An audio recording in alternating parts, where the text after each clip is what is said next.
Senhor. Glórias a Deus. Eu não sabia que na comunidade da Maré tem muita gente linda, bonita. A imagem que eu tinha sobre a comunidade da Maré era só tiroteio, corrida, mas fico feliz em saber que tem um povo diferenciado. O pastor já fez a questão de apresentar-me. Sou angolano de nacionalidade. Hoje resido nas mediações de Realengo, congrego no Lins. Estou debaixo da cobertura pastoral do pastor José Carlos, é meu pastor, meu mentor. Estou há 10 anos no Brasil, sou aluno universitário, pela misericórdia do Senhor estou terminando a minha faculdade. E se Deus permitir, eu vou voltar para a minha pátria amada, porque estou com saudade. Há 10 anos que eu não vejo o bendito rosto dos meus pais, amém. E também, se Deus não permitir, amém. Amém? Glórias a Deus. Abra sua Bíblia rapidinho, no texto áureo da mensagem. Evangelho segundo escreveu Dr. Lucas, capítulo de número 5. Vamos fazer menção de ler o versículo 1 ao versículo 5 e posteriormente estaremos ler o versículo 7 e 8. Lucas capítulo 5, versículo 1 até o verso 5 e posteriormente vamos ler o versículo 7 ao versículo 8. Quem encontrou, diga amém. Glórias a Deus. A tradução que eu possuo aqui comigo está escrito: certa vez, quando a multidão apertava Jesus para ouvir a palavra de Deus, ele estava junto ao lago de Genezaré e viu 2 barcos junto à praia do lago, mas os pescadores haviam descido deles e estavam lavando as redes. Entrando ele num dos barcos, que era de Simão, pediu que o afastasse um pouco à terra e, sentando-se, ensinava do barco as multidões. E quando acabou de falar, disse a Simão: faste ao largo mar e lança a vossa rede para a pesca. Verso 5. Ao que disse Simão: mestre, trabalhamos a noite toda e nada apanhamos, mas sobre a tua palavra lançarei a rede. Eu acredito que a festividade, os 66 anos da igreja, está baseado neste versículo.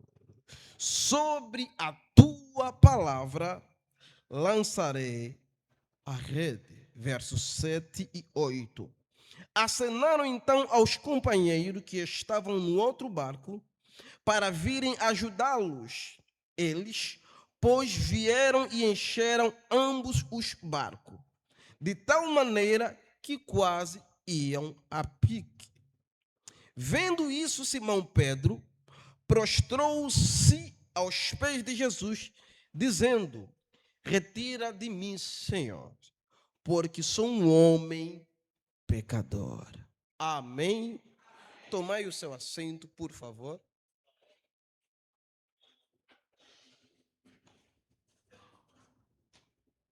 Glórias a Deus. Mais uma vez, boa noite. Glórias a Deus.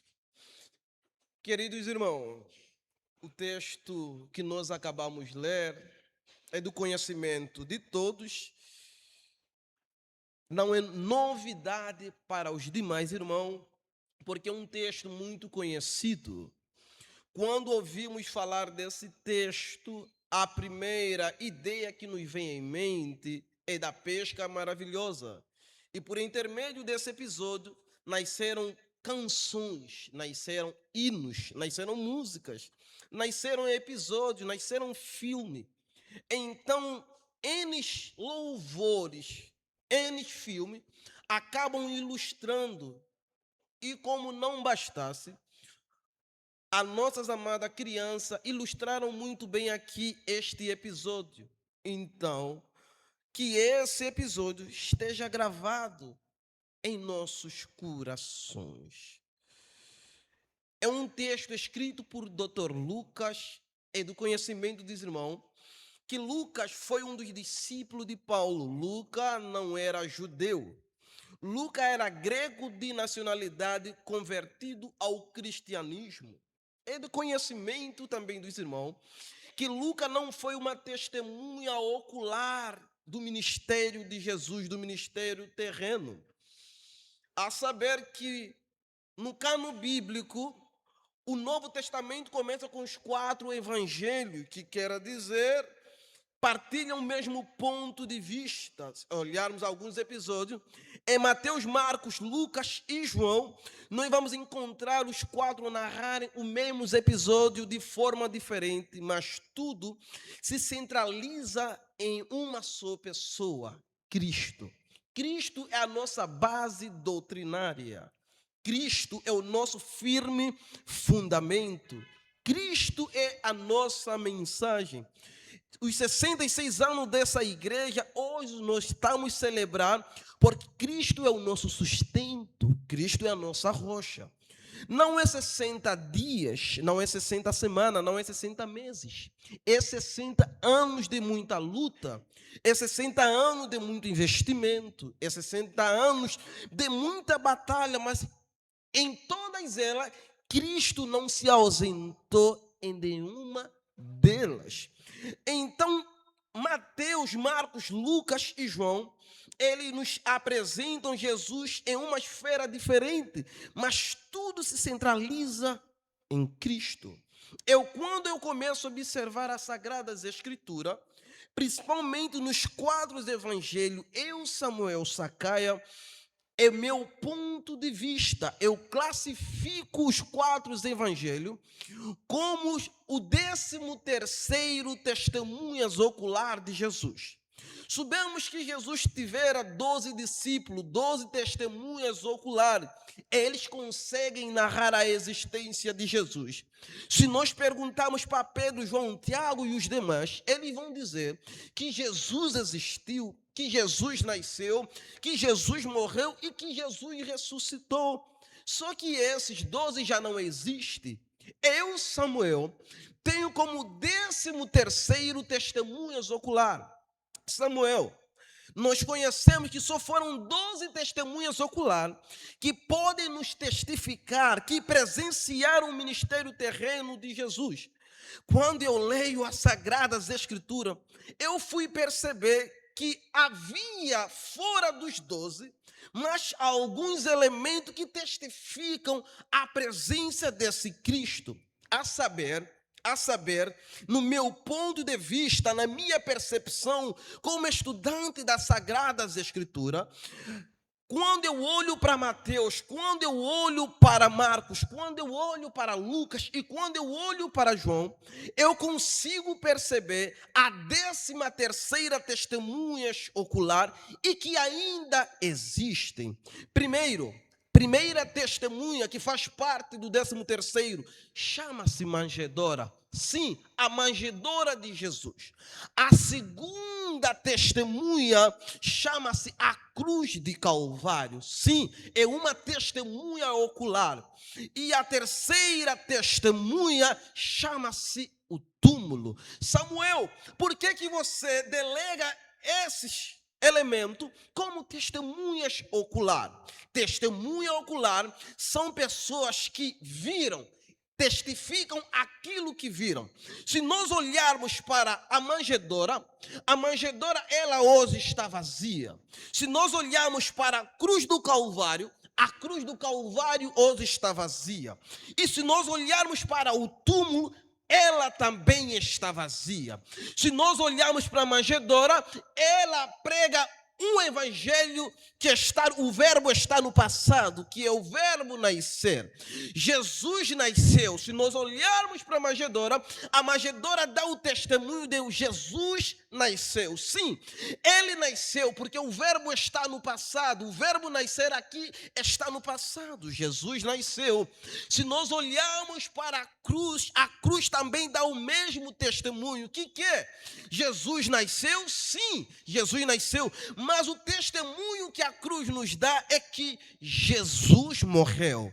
Sim, percebemos que a manjedoura é Jesus nasceu e a cruz do Calvário é Jesus morreu. Se a manjedoura testifica o nascimento, a cruz do Calvário ela testifica a morte de Cristo. Por que, Sacaia? Porque a manjedoura testificou o nascimento, mas a cruz do Calvário testificou a morte, a mortificação de Jesus. E se nós olharmos no túmulo, o túmulo testifica não o nascimento, não a morte, mas sim a ressurreição de Cristo. Enquanto que a manjedoura nos traz a ideia de que Jesus nasceu, a cruz do Calvário nos traz a ideia que Jesus morreu. Enquanto que a cruz do Calvário nos traz a ideia que Jesus morreu, o túmulo nos traz a ideia que o nosso Cristo ressuscitou. Samuel, o que os três têm de comum? Se a manjedoura fala do nascimento, e a cruz fala da morte, e o túmulo fala de ressurreição, o que eles têm em comum? Algo básico e simples. O que une esses três elementos é que os três elementos se encontram vazios. Se olharmos para a manjedoura, está vazia porque ele nasceu. Se olharmos para a cruz, ele está vazia porque ele morreu. E se olharmos para a tumba de Cristo, ela também está vazia porque ele ressuscitou para a glória do Deus Pai. Isso é a evidência que Jesus não é um conto de fada. Isso é a evidência que Jesus não é uma mitologia grega. Isso é a evidência que Jesus não é uma mitologia romana. Isso é a evidência. Isso não é a evidência que Jesus é uma mitologia egípcia. Isso é a evidência que ele é real. Jesus é real. Ele existe desde a fundação do mundo. Eu quero acreditar, pastor Aloysio, que a base doutrinária deste ministério, desta igreja, e o ministério ao qual Deus Pai te ortogou é baseado na palavra. Eu quero acreditar que eu estou no local certo, onde as pessoas não são movidas por pular. Eu quero acreditar que eu estou em uma igreja em que as pessoas não são movidas por lágrima, mas são movidas pela palavra de Deus. Sim, o que nos governa e o que está escasso no dia atual, pastor Aloysio, o que está escasso, amados irmãos, é sermos guiados pela palavra. Hoje existem várias igrejas, hoje existem vários lugares com 4 paredes, com uma porta escrito ministério tal, mas quando nós adentramos, nós encontramos um povo sedento por palavra, e é algo que está escasso.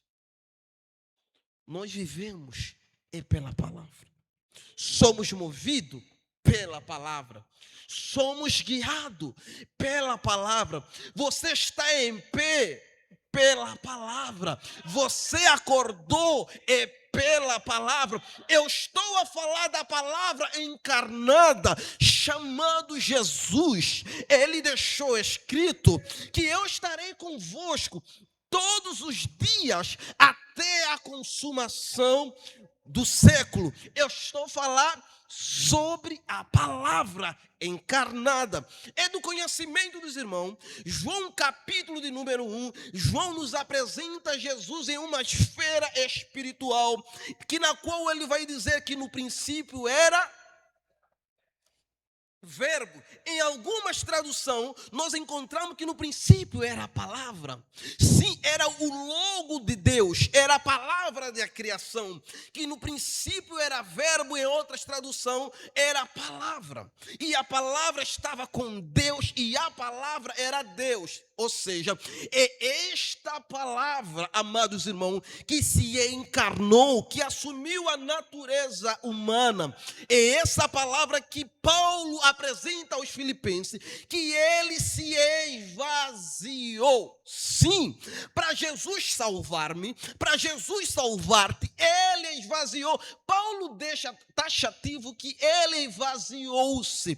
A palavra esvaziar do grego significa kenos, que queira dizer abrir mão de uma posição para pegar outra. Ou seja, Jesus poderoso abriu mão da sua glória, Jesus poderoso abriu mão da sua plenitude, Jesus poderoso abriu mão do seu resplendor, Jesus poderoso abriu mão de tudo. Sim, ele esvaziou, tomou-se a forma de servo, tomou-se a forma de homem. Então, a personagem que Lucas está nos apresentando não é um Deus, simplesmente é um Deus homem. Jesus nunca foi e nunca será metade Deus e metade homem. Jesus não é 50% Deus e 50% homem. Em Jesus não cabe essa divisão, amada igreja. Eu estou a apresentar, eu estou a falar de um Jesus que morreu na cruz, que é totalmente 100% Deus e 100% homem. Ele não é metade Deus e metade homem. Jesus é 100% divino e 100% humano. Jesus é 100% humano. Então, diante de Deus, por isso que quem intercede por nós diante de Deus não são os querubins, não são os serafins, não são os arcanjos, não são os anjos. Por que, Samuel? Porque os anjos não sentem o que você sente. Os anjos não sentem dor. Os anjos não passam por necessidade, mas Jesus entende a tua e a minha luta. Jesus entende a minha e a tua dor. Sim, Jesus entende a minha e a tua necessidade. Por que, Samuel?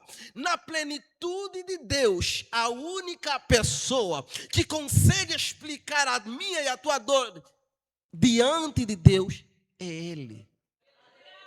Porque Ele é 100% homem. Sim, como homem, ele estava propenso a falhar, mas não falhou. Como homem, ele estava propenso a fracassar, mas não fracassou. Como homem, ele estava propenso a desistir, mas não desistiu. Como homem, ele estava propenso a abandonar, mas não abandonou. Como homem, ele poderia dizer: não fui eu que cometi, mas em tudo ele não negou, ele suportou. Ele foi levado como ovelha muda ao matador. Jesus não foi no trajeto do Calvário como Deus. Jesus foi 100% homem. Isto tudo para nos ensinar, amados irmãos, que é possível vencer. Sim. Amados irmãos, Jesus não venceu nada na terra como Deus. Jesus não venceu Satanás como Deus. Vamos à luz das Sagradas Escrituras. Mateus capítulo de número 4, primeiro na extensão do capítulo 3, Jesus é batizado e é testificado: este é meu filho a quem eu me comprazo, ou a quem eu amo. No capítulo número 4, a Bíblia diz que Jesus, jejuando 40 dias, 40 noites, teve fome, sim ou não? A pergunta é: Deus sente fome? Não. Pão alimenta a carne e não o espírito. Então, é uma das evidências que ele está ali como homem. Ele teve fome como homem. Deus é tentado? Deus é tentado? Não. Então, Satanás, quem Satanás está tentando? Não Deus, homem. homem. Sim, Deus chora. Vou usar um português mais popular. Espírito chora? Não. João vai apresentar que quando Jesus chega em Betânia, a Bíblia diz, Jesus chorou. Quem nunca chorou aqui? Todos nós. E dizem que lágrima hidrata, não sei. É verdade isso? Dizem que lágrima hidrata. Será? A Bíblia diz que Jesus chorou. Primeiro, Deus não chora. Se Ele está chorando é porque Ele é humano. Ele é humano. A Bíblia diz, João capítulo 4, que quando Jesus chegou em Sicar, Jesus se assentou no poço de Jacó porque estava cansado. Deus se cansa? Não. Então nós estamos diante de um homem. A Bíblia diz que no trajeto de Gólgota, que quando os soldados romanos chegaram, a Bíblia diz que na oração de madrugada, Jesus teve medo. E na oração ele vai dizer, Pai, se for possível, aparta de mim este cálice. Deus sente medo? Não. Então ali nós estamos diante de um homem. A Bíblia diz que na cruz do Calvário, Jesus teve sede, pediu água e os soldados deram vinagre para ele. Deus sente sede? Não.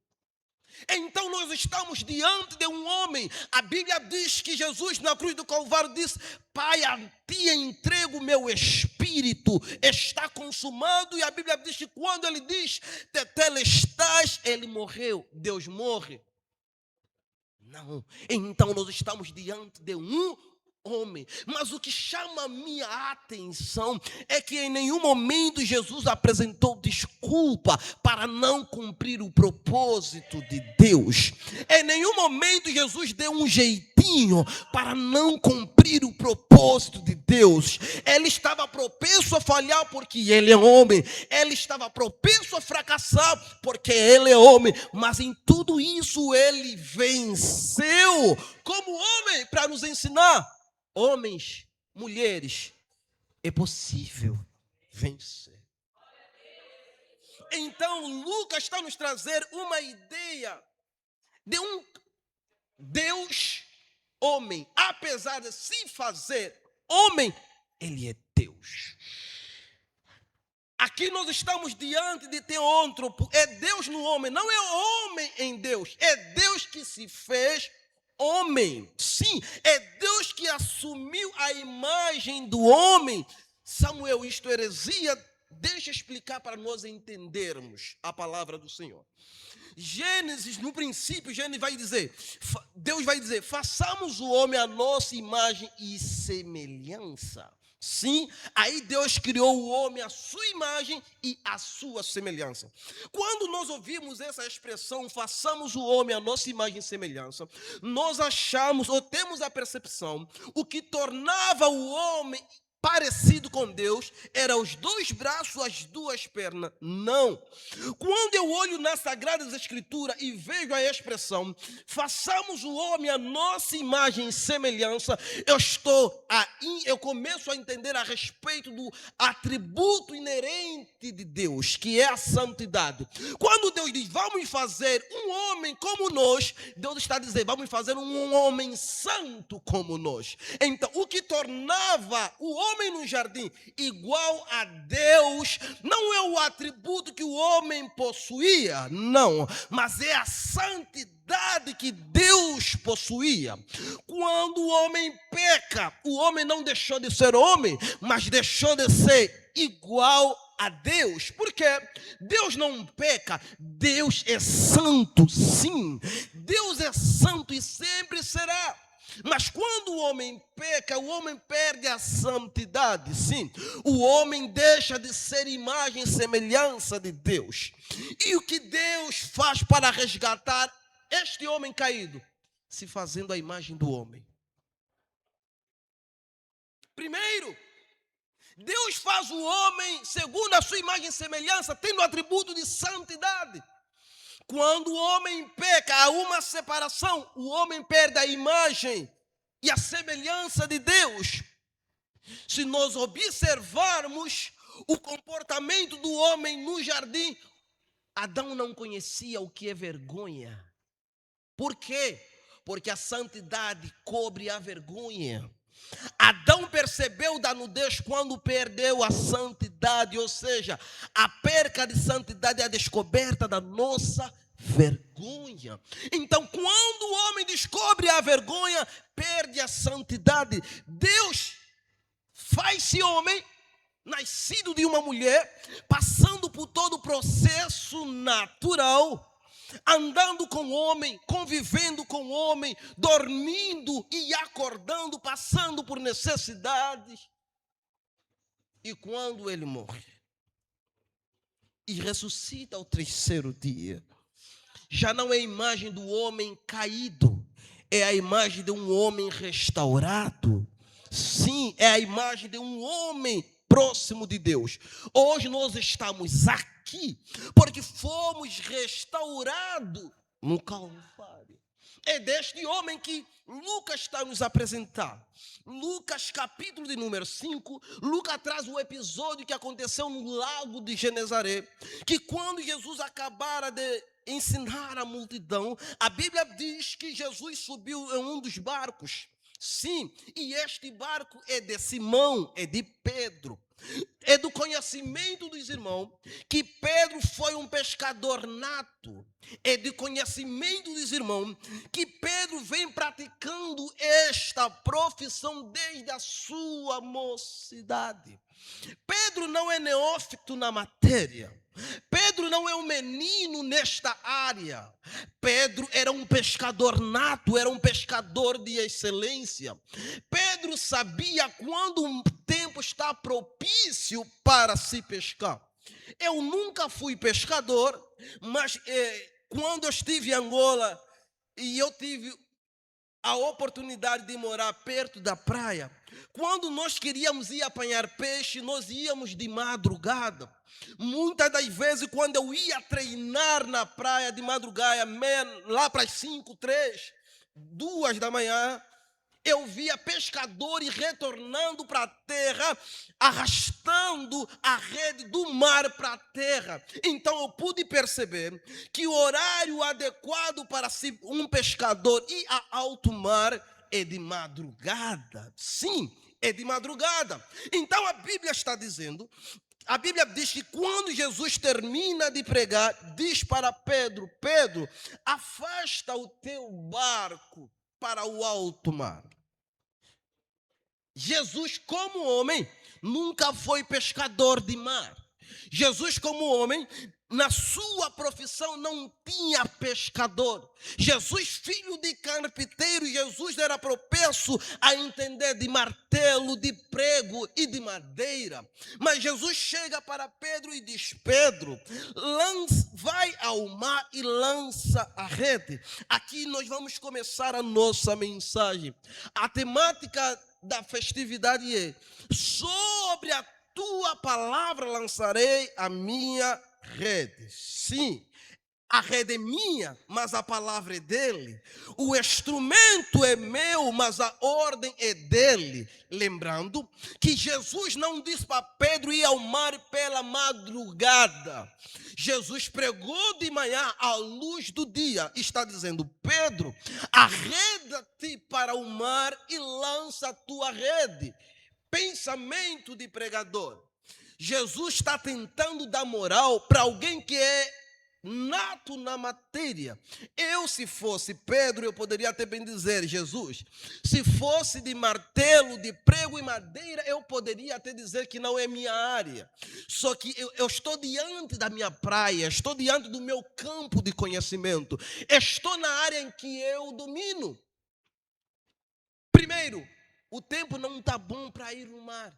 Segundo, se eu que sou expert na matéria e já tentei a noite toda, quando o tempo estava propício para pescar, não é agora na luz do dia que eu vou para o mar. Estaria gastando esforço. Mas nós vamos entender aqui a mente de Pedro. Jesus disse para Pedro: vai ao mar alto e lança a tua rede. Primeiro, na palavra de Pedro eu consigo perceber a humildade de Pedro. Pedro vai dizer: Senhor, nós tentamos a noite toda. Não é que eles não foram, eles até foram. Não é que eles não tentaram, eles até tentaram.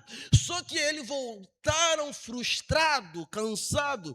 E isso acontece comigo, e isso acontece com você. Quantas vezes você tentou? Quantas vezes você bateu a porta? Quantas vezes você estava expectante que daria certo? Quantas vezes você se preparou, mas não saiu do jeito que você esperava? Quantas vezes você sonhou com esse momento que tanto você almeja, mas de repente você tenta, mas não dá certo. Você faz a prova, mas não dá certo. Você até vai, mas não dá certo. Isto aconteceu com Pedro. Só quem já teve nessa situação, sabe a sensação de tristeza que dá quando você tenta tanto e não dá certo. Para os alunos aqui, tanto os universitários, para os alunos acadêmicos, quando você perde a noite estudando para uma prova e no final você não passa, a tua sensação é de alegria? Não. Eu, como estudante, eu fico chateado comigo, porque eu me preparei o ano todo, eu me preparei o dia todo para me ter uma resposta positiva. Ninguém gosta de fracassar, ninguém gosta de não, ninguém gosta de negativa. Todo mundo que se prepara espera ter êxito. Isto foi com Pedro, isto foi com os demais. Eles, como outro dias, eles estavam expectantes que daria certo, só que o plano foi frustrado, o plano foi fracassado, o plano não deu certo, o plano foi por água abaixo. Era no momento oportuno, era no momento propício para dar certo, mas deu errado. Quando o tempo estava bom para dar certo, deu errado. Jesus aparece num tempo ruim e diz: Pedro, vai ao mar. Eu penso, se quando o tempo estava ruim não deu certo, não é quando o tempo estava bom não deu certo, não é quando o tempo está ruim que vai dar certo. E talvez nessa noite a palavra de Jesus para nós é: aprenda a confiar mais em mim do que nas tuas habilidades. Sim, talvez a palavra desta noite para os nossos corações é: aprenda mais a confiar em Deus do que na tua força. Quando eu olho no Evangelho de Lucas, capítulo número 5, eu encontro duas atitudes se confrontando. Era um Pedro experiente tendo fraqueza ou tendo fracasso na sua experiência. Sim, Pedro diz: Jesus, mestre, nós tentamos a noite toda, nada apanhamos. O que me conforta é: mas sobre a tua palavra. Pedro não esconde a sua indignação. Pedro diz: mestre, nós tentamos a noite toda, mas fracassamos. Mas sobre a tua palavra, sim. Eu começo a entender a mente de Pedro. Com a minha experiência, eu tentei a noite toda, eu até lutei, eu até estudei, eu até corri atrás, mas não tive sucesso. Mas sobre a tua palavra, o que Pedro está me ensinar e qual é a lição nesta noite? Entenda de uma vez por todas, homens e mulheres de Deus, existe coisa que só vão funcionar em nossa obediência e não em nossas experiências. Existe coisa na minha e na tua vida que só darão certo quando colocamos as nossas experiências, conhecimento de lado e decidimos obedecer a Deus. Sim, às vezes a palavra de Deus é contramão dos nossos conhecimentos. Você tem conhecimento na matéria e Jesus está dizendo: não é nesta porta, não é neste lugar. O que Deus está nos ensinar: confie somente, dependa somente, acredita somente. descansa na minha palavra somente. Não há nada que a palavra de Deus não possa fazer. Sim, desde a antiguidade a palavra de Deus sempre teve poder. Desde que o mundo tornou-se o mundo, a palavra de Deus sempre teve êxito. E nessa noite Deus está a dizer para algumas pessoas: aprenda a usar a palavra de Deus. Sim, Mateus, Jesus diz que não só do pão viverá o homem, mas de toda palavra que sai da boca de Deus. Vocês lembram o centurião de Cafarnaum, que teve um servo doente? Ele ouviu que Jesus cura. Ele ouviu que Jesus faz milagre e ele mandou um servo atrás de Jesus. Sabia qual é a palavra que ele disse? Eu não sou digno de te receber em minha casa, mas libera somente uma. Ele entendeu o efeito da palavra de Deus. Quando começamos a entender e a obedecer, teremos êxito. Teremos sucesso. Sim, teremos sucesso. Infelizmente, amados irmãos, nós não vivemos a realidade do reino, porque não somos movidos por palavras, somos movidos por emoções. Nós não temos sido movidos por fé, somos movidos por circunstância. Nós não somos movidos por aquilo que acreditamos, nós somos movidos por aquilo que temos visto. Mas a Bíblia nos ensina a linguagem de fé.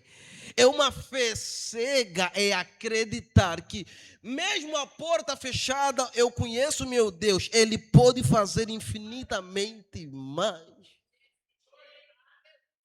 Mãe, aprenda a declarar, a usar a autoridade que Jesus lhe concedeu. A palavra dele tem poder. Pedro está a dizer sobre a tua palavra, Pedro, o que Pedro está a nos ensinar, pastor Aloísio. Eu sou experiente, eu venho a pescar desde a minha mocidade, mas da boca desse homem, palavra alguma caiu por terra. Sim. E outra, quem fez o mar é Ele com a sua palavra. Quem fez os peixes é Ele com a sua palavra. Pedro pôde até fazer o barco, mas o mar ainda é dele. Pedro pôde até fazer a rede, mas os peixes é dele. Então, tudo se move em função da palavra dele. Se Jesus te disser, lança por aqui, por mais que o tempo não seja favorável para pescar, o tempo vai se submeter à voz dele. Criador, sim. O tempo não está propício para o milagre acontecer, mas se Deus liberar uma palavra, não é a palavra de Deus que se sujeita ao tempo, é o tempo que se sujeita à palavra de Deus. Não é a nossa vontade, ou não é a vontade dele que se sujeita à nossa vontade, é a nossa vontade que deve se sujeitar. Jesus é real. Jesus é real. E isto fez Pedro cair na real.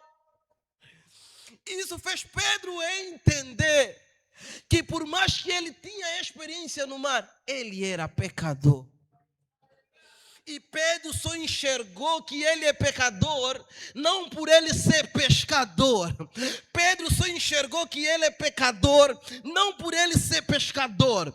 Pedro enxergou que ele é pecador, porque Pedro entendeu que só um homem poderoso, o tempo pode se sujeitar à sua voz. Há poder na palavra. Aprenda a declarar palavras de bênção para os seus filhos. Aprenda a declarar palavras de bênção para a sua casa. A palavra de Deus tem poder. Contando algo rapidinho, eu estava conversando com alguém e essa pessoa fez 2 provas na aula de condução. A primeira ela pagou e ela não passou, a segunda ela não passou. E nós moramos lá em Realengo e lá tem uma escola de condução onde ela fez a prova. Aí um dia eu estava indo ao encontro dela e eu passei à frente da escola de condução e os carros estavam estacionados. Eu cheguei no carro e quem não é guiado por fé e vê alguém guiado por fé vai chamar essa pessoa de louco, de maluco. Eu não queria saber o que as pessoas iriam de pensar. Eu cheguei num dos carros, eu ajoelhei na rua e eu disse: esta terceira vez não será na minha expectativa nem na expectativa dele. Essa terceira vez será na expectativa de Deus. Hoje pela manhã a pessoa ligou para mim e disse: Samuel, eu consegui, estou habilitado. É a palavra, Deus é real. Precisamos colocar fé em ação. Se isso te motiva, saia daqui crendo, dizendo: só Deus pode fazer aquilo que o homem não pode fazer. Então dependa, obedeça simplesmente. Devemos ser guiados pelo Espírito Santo. Devemos ser guiados pela palavra. Graças a Deus que eu estou em um ambiente, estou em um ministério, aonde o pastor não faz publicidade. Aqui tem água ungida, aqui tem lenço ungido. Graças a Deus que eu estou num ministério, aonde ainda Cristo é a primazia e a prioridade. Estamos na comunidade da Maré. Nós ainda acreditamos que Maré será conhecida como uma comunidade onde Cristo fez, faz e fará proeza. Sim, nós precisamos declarar isso, mas precisamos obedecer. Precisamos nos sujeitar à vontade de Deus. Jesus não parou aí. Como homem, ele poderia ter ser limitado. Mas como Deus ressurreto, Ele está aqui conosco. Ele está aqui entre nós. Ele está aqui cuidando de você. Ninguém está aqui porque merecia estar. Todos nós estamos aqui porque a bondade, a graça, a misericórdia de Deus nos alcançou. Quem toma remédio para dormir aqui? Deixa eu ver. Quem toma acalmante para dormir aqui? Graças a Deus, tem alguém? Não sinta vergonha, deixa ver. 2 irmãs lá, 3 irmãs. Percebam que para nossas amadas irmãs dormirem, elas têm que tomar algum remédio. Agora pergunta para elas se elas tomam remédio para acordar. Temos 3 irmãs aqui que nos dão um testemunho que para elas dormirem, elas precisam de um remédio. Agora pergunta para elas se os doutores receitaram remédio para acordar. Então todos nós, sem exceções, todos nós estamos aqui porque acordamos. E se acordamos não é feito de remédio algum, é a graça dele que nos alcançou. É porque fomos alcançados.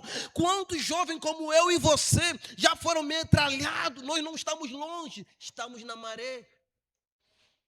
Nós estamos em outra comunidade na Maré. Quantos jovens que vocês conhecem já perderam a vida lá fora? Mas pelo amor de Deus, não deixa que alguém que tu conheça morra sem ouvir da tua boca que Jesus é a salvação. Não deixa que um amigo seu, que uma amiga sua, que um conhecido seu morre sem conhecer o caminho da salvação. Eu encerro para dizer: Deus cobra. Deus não terá ninguém por inocente.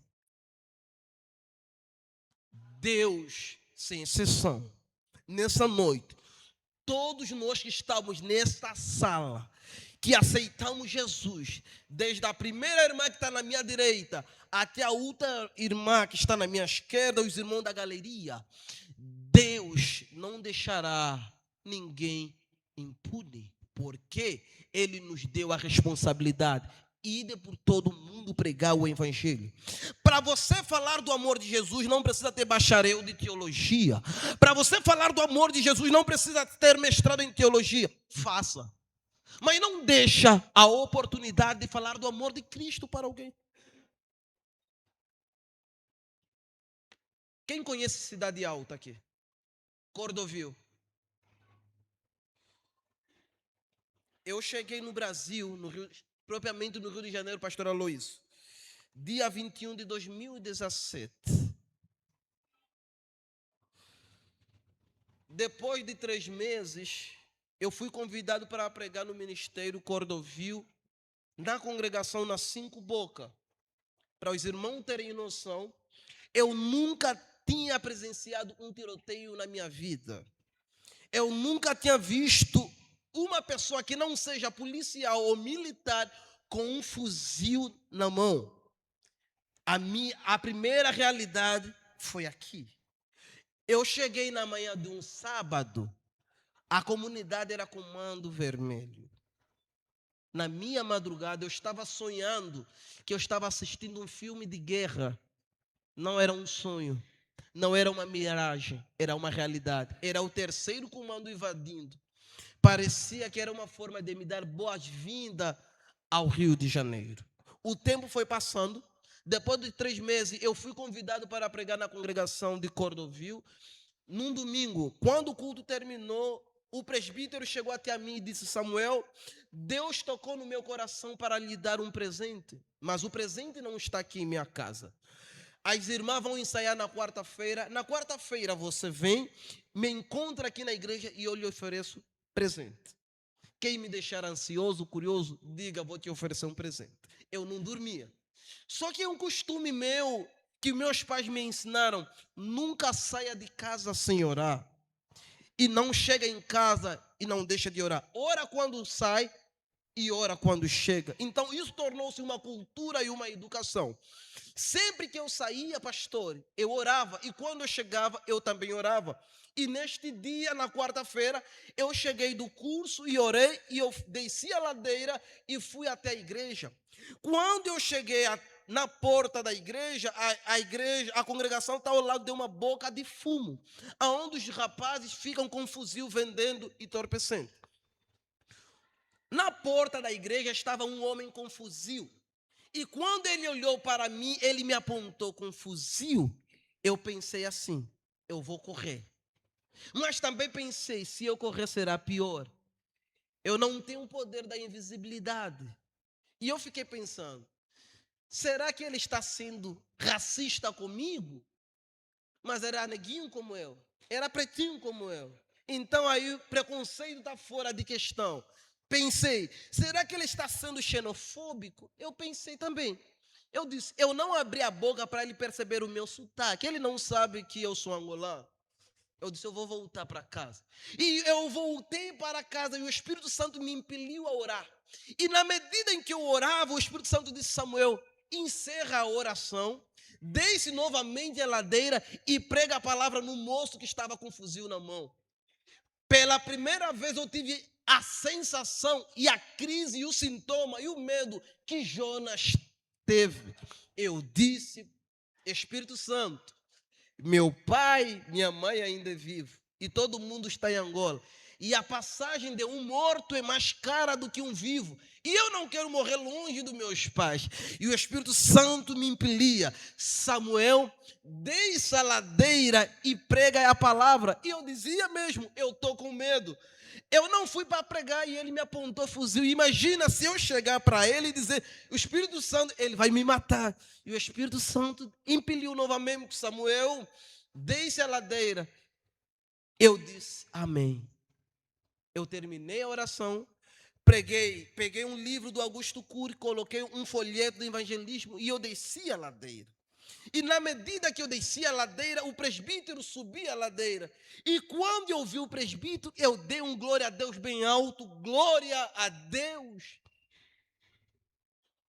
Porque na minha cabeça pensei o seguinte: me encontrando com o presbítero na ladeira, eu recebo o meu presente e volto para casa. E não terei necessidade de chegar na porta da igreja. Mas eu observei que o presbítero não estava com nenhuma sacola de presente. Eu disse, cadê o presente? Eu cheguei, cumprimentei o presbítero, e o presbítero disse, paz, senhor missionário. Eu respondendo a paz, mas observando, cadê o presente? Ele disse, o presente está na igreja. Eu disse, esse negócio não é de Deus, não. Hoje eu consigo rir, mas é uma experiência que eu tremi na base. Ele disse, o presente que eu quero oferecer está na igreja. Eu disse, esse negócio não é de Deus. Será que não é uma emboscada? Nós fomos. Quando se aproximávamos da igreja, o camarada estava na porta, pastor. Eu até pensei que o pastor do Ministério da Assembleia de Deus, Ministério de Cordovil, é que tinha contratado um zelador com fuzil, mas não era zelador. Era menino mesmo do tráfico. Quando ele me viu vindo com o presbítero, ele não apontou o fuzil no presbítero, ele apontou o fuzil para mim. E eu fiquei atrás do presbítero, porque eu fiquei com medo. Eu tenho medo de morrer. Eu posso declarar que se eu morrer, vou para a glória, mas eu não quero ir agora. Eu ainda quero viver o melhor de Deus nessa terra. Aí nós entramos, pastor, mas eu estava tremendo. E eu fiquei espreitando pela janela da igreja e o camarada na porta com fuzil. E eu perguntei para o presbítero, irmão, o moço que está na porta com fuzil é perigoso? O presbítero respondeu, o nosso Deus é mais perigoso. Se eu entrei como um gatinho, eu fiquei leão. Eu me senti um homem de 2 metros de altura. Eu disse, a palavra do presbítero me motivou. Eu recebi o presente e eu disse, agora eu vou para cima. Estou com o presbítero. Ele me motivou, então ele está comigo nessa guerra. Nós saímos e ele olhou para nós e apontou o fuzil. E quando eu olhei para trás, cadê o presbítero? Eu disse, isso é uma emboscada. O homem que me motivou, pastor, recuou. Hoje eu entendo que a missão não era para ele, era minha. Que Deus não tinha falado com ele, tinha falado comigo.